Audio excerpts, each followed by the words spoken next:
I've got two more questions to ask the both of you. So first, what are some practical ways that teens can build resilience and discover their purpose? So, Mr. Sahil, could you answer that, please, from your perspective?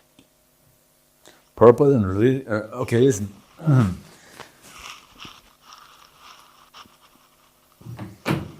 Purpose, if you do not have the purpose or a strong enough purpose, okay, it is never going to let you build resilience.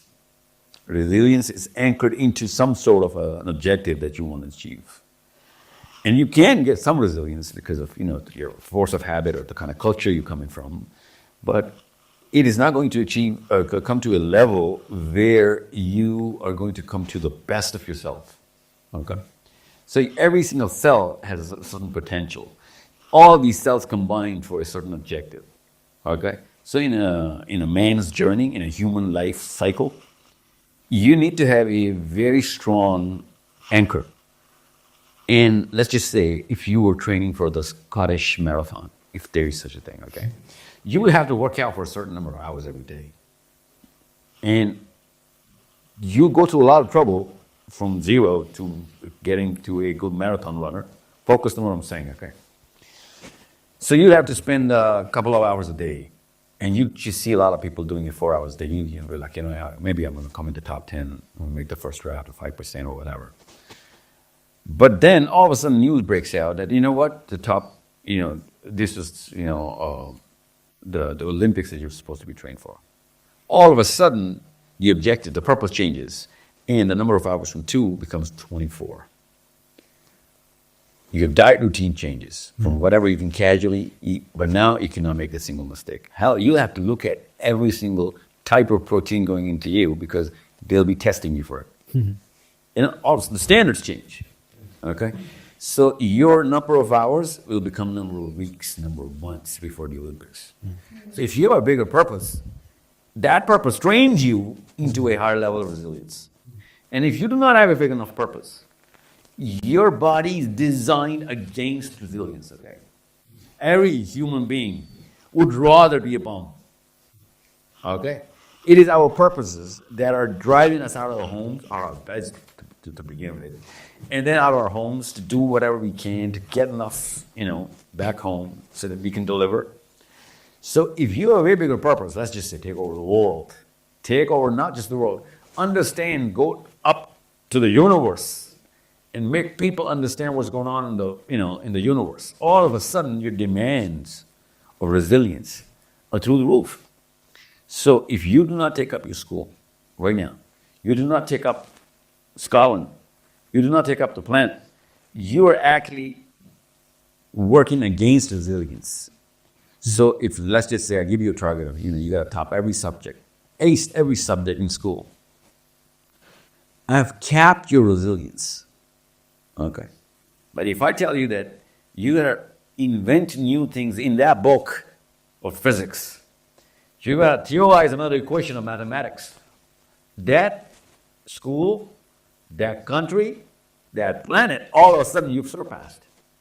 But you got to work 1,000,000 times harder now. You got to understand really bigger and better things and meet different kind of teachers. You got to go meet the Nobel winners. You got to go meet the Fields Medals winners. So understand how to actually come up with a new equation, right? So all of a sudden, you're going to have the same kind of toll to pay, same kind of toll on body level, mind level, but you'll have a totally different standard to actually aim for. And people within your realm will not even understand how you're progressing so fast and so much. Okay, so the purpose is anchoring the level of resilience, the demand for resilience, obviously. So if you don't have a purpose, I don't know who came up with this question, but somehow, ironically, they couple purpose and resilience. Most of the time, I have to use the word purpose when I'm answering the word how to build resilience in a child. Because if there is no purpose, there is no resilience. Human body is designed against it. Okay? We have to fight our own system to become resilient. We literally don't want to work. The natural need of a human being is to not work. Okay? It's good for us, but we're not designed for it. We came from heaven directly. In heaven, It's not heaven if you have to work, right? The very definition of heaven is that I don't have to do anything. So since we are the sons of Adam alayhi salam, we are from a planet or system of planets where we cannot work. That progeny is against resilience. This is a test. We better be humble and start working every single day and every single angle to earn at that level where we do not have to work for a single day. Okay? This is the whole loop. So, empty up, buddy. That'll work. Okay? Yeah. So, Mr. Johnson, how would you answer that question? Which was about purpose and resilience. Yeah. Good. Well, I think that was a very comprehensive answer. So I'm going to try and take it from a different tag. So I think for purpose, sometimes when I'm working with children in schools, when they're thinking of purpose, they're thinking of profession. What should I do with my life? What job should I have? Okay. High schools are asking you to think about your course choices and what job will you have and what will you do after school and all that kind of stuff. And I think for a lot of children, that can be a really hard question because you don't know yet. Right, because you're still a child. I used to think it was like being asked to decide the haircut I was going to have for the rest of my life when I was 14. It's a terrible thought.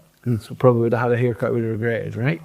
So I think in terms of purpose, instead of think of profession, I would think of person. So don't think about what the profession you want to have. Think about the person you want to be. And then practice setting for yourself micro purposes, mini jobs. So for example, can you make a purpose for yourself that you won't walk past litter on the street? And just practice setting a target for yourself, a purpose for yourself, and achieving it. For example, can you set a purpose for yourself that you'll always wipe down the table after dinner? Or that you'll always empty the dishwasher when the dishwasher door opens because the dishwasher's finished washing the dishes? Right? And my boys sometimes will walk past and just nudge it with their bum so it closes again as if they haven't seen it. So they can set a small purpose for themselves. I'm going to make it my purpose that if I notice the dishwasher's finished cleaning, I'm going to empty it and put it away. Because you know what then happens? You get better at aiming at things. You get better at making a purpose and then achieving it. So I think that's one thing that you can do. Don't think profession at this time of your life. That's going to be too difficult. Some people know what job they want to have. But I would think person. What kind of person do you want to be? How do you want to contribute to the world? And then practice setting for yourself little goals and achieving them. That's a great way to grow your character. In terms of resilience, there's a lot you can say about that. So some really practical things first. I think for young people, it's important that they know that they're not their thoughts. So thoughts are just ideas that are happening in their head. Right? And so I think a way that we can help our resilience on a very practical level is that we can learn to look at our thoughts instead of from our thoughts. Okay, so here's an example. Let's imagine this is me. In fact, I need something. Can I get your phone? Yeah. Right. So this is my students at university, and they have to go into schools and they have to give lessons. Okay, and sometimes the lessons don't go very well. So my students have a thought. Your phone's the thought, and the thought is, oh my goodness, that went terribly. Maybe I'll never make it as a teacher.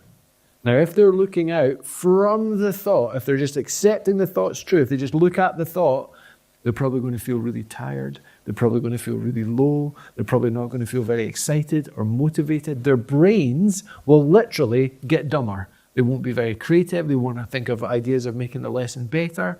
So if they look from the thought, chances are they're going to get worse as a teacher. But here's what they can do. Instead of looking from the thought, they can look at the thought. They can just look at the thought, and the thought is, oh my goodness, that didn't go really well. Maybe I won't be a good teacher. And when they look at the thought, they can think things like, do I believe this thought? Well, they might think, well, no, because I've seen my teacher, and she did a few bad lessons, and actually, I can tell you what went wrong, and I could fix it tomorrow. Do you see? So sometimes a really practical thing that we can do to help our resilience on a practical level, instead of looking from the thought, learn to notice, oh my goodness, I'm just thinking a thought. So you can look at the thought. What do I think about this thought? Is this thought helpful? Is it true? Is it accurate? So that's a really practical way that we can develop our resilience. I think another thing about resilience is that it's interesting. I have a slightly different perspective, and actually in some ways, there's a concept that's beyond resilience now, and it's called anti-fragility. Right? So this is an interesting concept. So if I broke my arm and I had a stookie on, like a big plaster, when it first came on, it would fit my arm, right? But after 6 weeks, there'd be a gap there. Do you know why that is? Why? Why would the stookie go from like fitting tight around my bicep to then not fitting after 6 weeks? Do you know? Get old. Well, not in 6 weeks. But what happens, it's called atrophy. What happens is my bicep that I work out now so it's big and strong, for 6 weeks it's not used, and so it literally wastes away. It wastes away, okay? So we have got systems in our body that aren't resilient, because resilient just means like it can endure damage. So for example, your case, your phone is fragile. If I dropped your phone, it would break. It's fragile, okay? You put a plastic case on it. The plastic case is resilient. That means I won't do it hard. That means it can stand up against bad treatment. But does your phone benefit from the bad treatment? Does it get better in any way because it gets bumped and bashed? No, but listen, my arms, my muscles, when I work them, they don't just endure the challenge, they actually benefit from them, they grow. My brain, if I work it hard, my brain actually benefits from that and it grows. My bones get denser and thicker, my cardiovascular system, even my immune system. So my body is not actually resilient, it's actually anti-fragile. My body as a person benefits from appropriate challenge. So this is something to think about when we're talking about resilience, is actually we are strong, right? There's a strength in us. And sometimes we think, I don't want to do this. I can't do this. But when we find ourselves engaging in doing it, we develop muscles and abilities we didn't know we had. So that's one thing. And this other thing is, resilience sometimes can be an unhelpful idea, because there's some things that we shouldn't endure. There's some things we should actually challenge. So say, for example, there was something going on in your class. There was some unkind behavior. It wouldn't be good just to be resilient and hunker down and endure that. Sometimes you need to just say, that's not right. That's not okay. I shouldn't have to endure this. It should be challenged. So I think in terms of purpose then, to kind of pull that together, that was a great answer for the big purpose. I think on a really small level, sometimes for children of your age or young people of your age, purpose can go to profession. That can be a difficult question. So I would say, instead of thinking profession, think person, and then set yourself micro targets you want to aim, micro purposes, because then you get better at setting and achieving purposes. And then in terms of resilience, I've got those two ideas for you. The first is, thoughts are just ideas that are happening in your head. So instead of looking from the thought, look at the thought. And then remember that actually resilience is something that we were made for, we benefit from. All the systems in our body benefit from appropriate challenge. But some challenges are not appropriate, and sometimes we actually need to just say, that's not right. I shouldn't have to endure this or be resilient in this. Sometimes we just say, that's not okay. That's great. Okay, sorry for banging your spoon. That's fine. So, our next question is, what are some of the biggest challenges facing Gen Z, and how can we overcome them? So, Ms. Sahil, would you like to give your answer for that? Gen Z. You know what Gen Z is? Yeah. What's a Gen Z? Like someone who's born from like 2010 or 9. What's that? As Gen Z. So,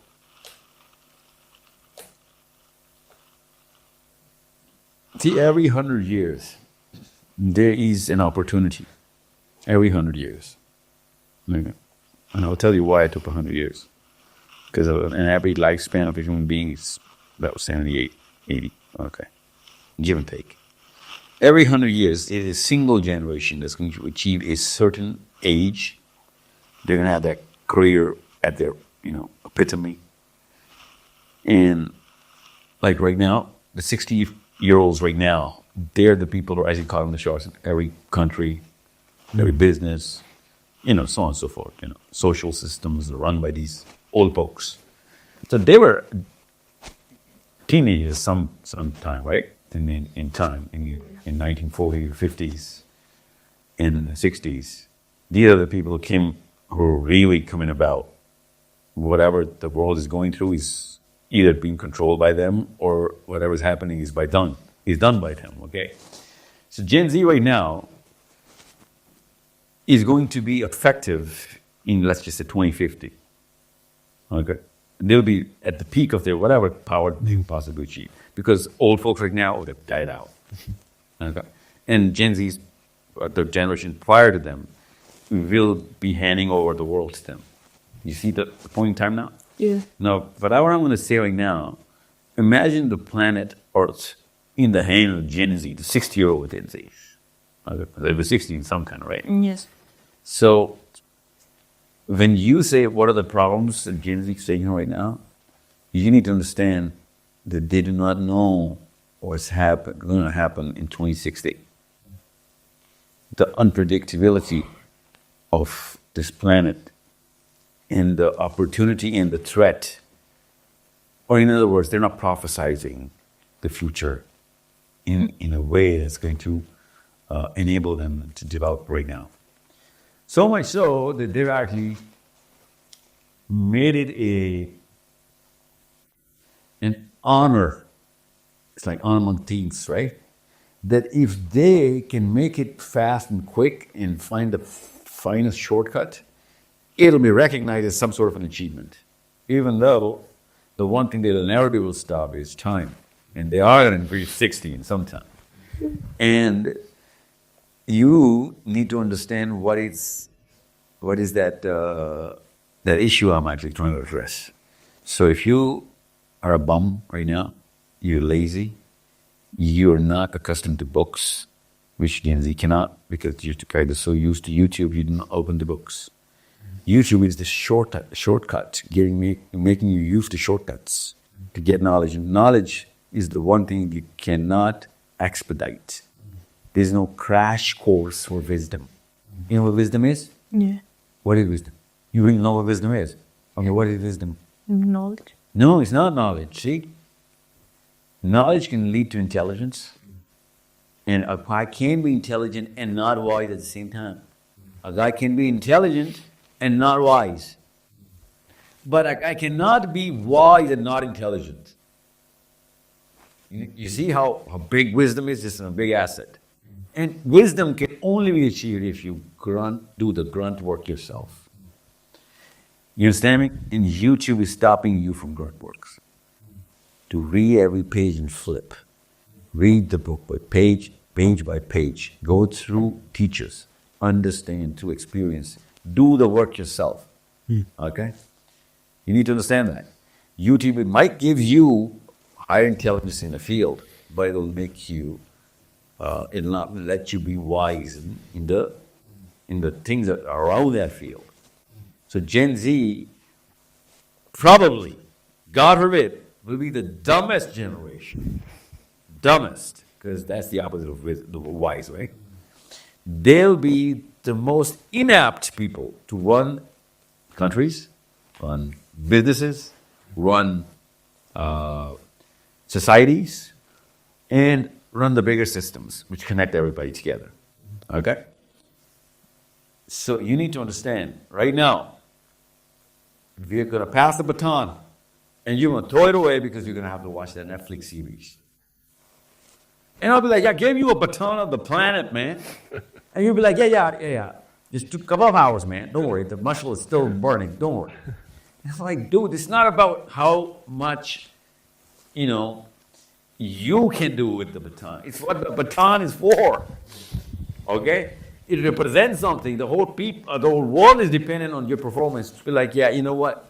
I come first. My 10 little players of dopamine come first. I gotta satisfy, and I'm gonna do it my way. And I need a shortcut. And you are gonna come up with a shortcut of getting that baton from this point to that point. But that's the exact opposite of why we came up with the baton. It has to go to everybody. Everyone's got to see what the whole game is. And right now, Gen Z is going through QuickBooks, hence crypto. It's going through quick accesses, hence audiobooks, hence you know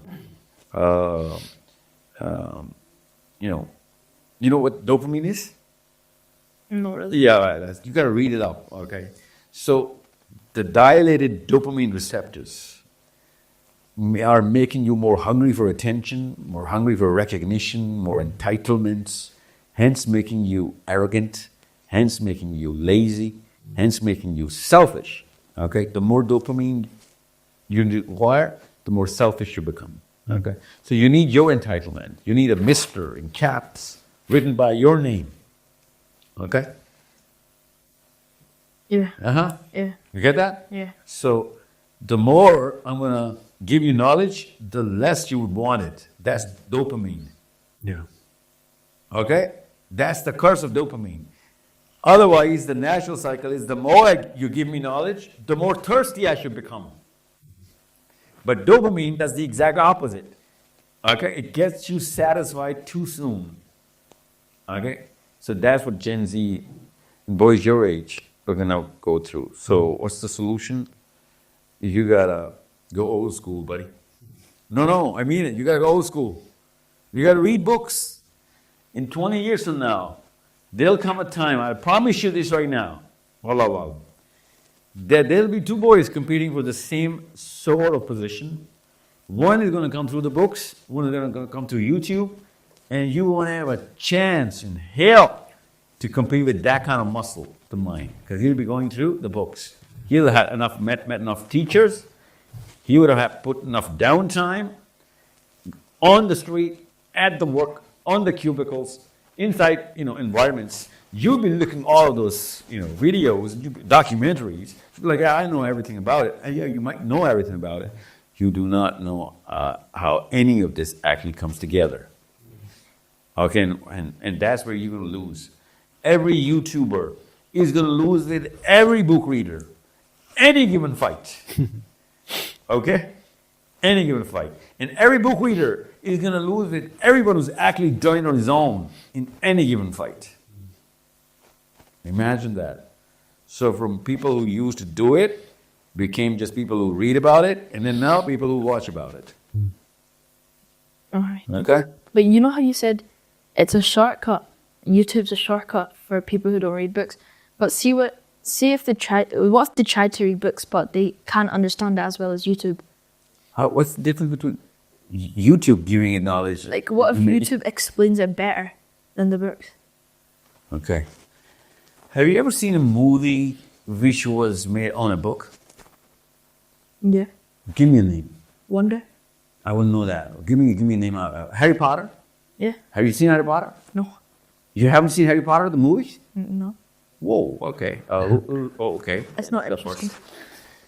Okay, well, okay. Let me try and... Look at Lord of the Rings. Lord of the Rings, yes. Have you seen a movie? What kind of movie have you been watching, man? Okay, now listen. When you read Harry Potter and you see the movie, you would want to kill the director. Okay? That's what YouTube is doing to actual knowledge. Once you read the book and then you see a movie, obviously there are reasons why they can't put everything in the movie. Like, it's going to be a long movie, someone watch it, and they just try and get the best out of it. But they lose every single thing, which is what the book is standing on, what the writer was thinking. Okay? Of course, they call him the writer and they make a movie. And the writer's like, that's the best you can do with the kind of bucks that you have. So you need to understand, if you read a book, and you will understand that, if you read a book and somebody makes a movie out of it, only then you will understand what I'm trying to tell you right now. Okay? So don't be a YouTuber, be a reader. Okay? Every invention that you're using in your home right now was invented by book readers. The quality of science has gone down. Quality of literature has gone down. Quality of entertainment has gone down. Because people have stopped doing it, okay, and trying to come up with shortcuts now. Every single thing is going down because we have given up on that effort. Okay? That's what Gen Z's, aiming for. Least effort, most output. Okay? Oh. Yeah. Yeah, it's not good to find shortcuts. It's not good. Okay? And it's certainly not an honor. Okay. So, how would you answer that question? Yeah, I like that answer. So what do I think is the main challenge that Gen Z faced? Okay, I think there's two. Okay, I think we're going to talk about relationship and we're going to talk about sacrifice. So, do you know what dialogue is? Yeah. It's got two people talking. Yeah. What's a monologue? No? From one person's talking, okay? So I think one of the problems that Gen Z faces, instead of dialogue, they monologue. So instead of being engaged in a conversation with something else, they're just speaking to themselves. So let me give you an example. And a lot of this comes to what do they think is true or where are they getting truth from? Okay? Now, there was a time when I did a lot of weightlifting and I was quite big. Okay? And at that time, to support all those muscles, I had to eat a lot of food, a ridiculous amount of food. You need to picture a ridiculous amount of food in your head. I was eating more food than that. Okay? Now, here's the crazy thing. Even when I was eating this ridiculous amount of food, do you know what communication I would still get from myself to myself? I'm hungry. Now, later on, I was like getting into running and I was trimming down and I was eating less food. And do you know what communication I would get from myself to myself? I'm hungry. And I'd be looking at my fitness plan that said I only need to eat this much food. And this is all I need to have optimum performance. And I would get this communication here, this good advice, and then I would get communication from myself to myself. And the communication from myself to myself was I wanted to eat more. And I realized I got this communication from myself to myself, whether I was eating a lot, tons and tons and tons, or whether I was eating a little. And it made me think, how reliable is this communication that I get from myself to myself? That's just monologuing. That's just me speaking to myself. I think Gen Z, one of the problems that they have is they get communication from themselves to themselves. And instead of looking at that and thinking, what is it about this? What is maybe some good advice? What are some people I could speak to? What is some wisdom that I could receive? Is they take this information that they get from themselves, whether those are feelings or thoughts or ideas, and they say, I think this is what's true. And I think they can get themselves in all sort of bother about that. We need to be careful sometimes about the communication that we get from ourselves to ourselves. Now, alongside that then comes this idea of sacrifice. Do you watch Netflix? Yeah. Do you like any of the sports documentaries? Depends on which ones. I love them. And it actually doesn't depend on the sport. I just love all the sports ones. So there's one that's a golf one called Full Swing. Have you seen it? So I don't like golf, but there's a golf course right beside my house. But it turns out if you take a golf competition, which lasts 3 days, and you edit it down to 7 minutes, that's the best 7 minutes of TV you can watch. So I was loving it. Now let's imagine after watching this, I decide I'm going to be a golf player. And so I say to you, I've decided I'm going to sacrifice to become a golf player. I want to be a golf professional. And you're like, wow, that's incredible. What have you decided to do? And I said, well, I'm taking it seriously. I'm going to do 5 hours every evening. You're like, 5 hours? Goodness me. What is it you're planning to do for 5 hours? I'm going to eat chips. I'm going to watch my favourite golf competitions on the TV. And then I'm going to get better. Now you're smiling because you're thinking, that's not going to work. Right? That's not the sacrifice that's required. That's what you're noticing. There's a sacrifice that would be required for you to become a great golf player, and it's not the one that you're offering. But I would say to you, that's the one I want to give. That's how I want the world to work. I want the world to work so that I'm going to eat food and watch my favorite golf programs on YouTube and for me to become better. And so I think the two problems that Gen Z are wrestling with, or two problems, not the two problems, but two problems that they're wrestling with, is they're confused around the communication they get from themselves to themselves, and they end up just speaking to that instead of dialoguing and with wisdom, with the world, with faith, with wise people. I think that's one problem. And I think another problem is they're not prepared to offer the appropriate sacrifice. Because to offer the appropriate sacrifice requires humility. All appropriate sacrifice is offered in humility, because it's not saying this is the sacrifice that I want to give, sitting on the sofa, eating chips, watching golf, but it's the one that's required, and I'm prepared to yield, to kneel, and to offer. And so I think there's these two things that are getting in the way, this sort of sense of my voice and my feelings and my insight and the place that has, and then actually the ability to participate in a functional way with the world, where they offer the kind of sacrifices that moves them forward and makes the world better. So I think those would be the two things that I think Gen Z could get help with. We do get insight from within ourselves. We do have a voice within us that can speak truth, but we can also have just a lot of garbage in there. And so I think we need to not monologue, we need to dialogue. And I think we need to get better at offering appropriate sacrifice, but that requires humility. Thank you very much. You too, thank you. No, thank you, Luke. Okay, so to our listeners, just remember that these questions are not just intellectual exercises. They are invitations to grow, seek, and connect. So, thank you for joining us, and I'll see you next time. Assalamu alaikum wa rahmatullahi wa barakatuh. Alaikum salam.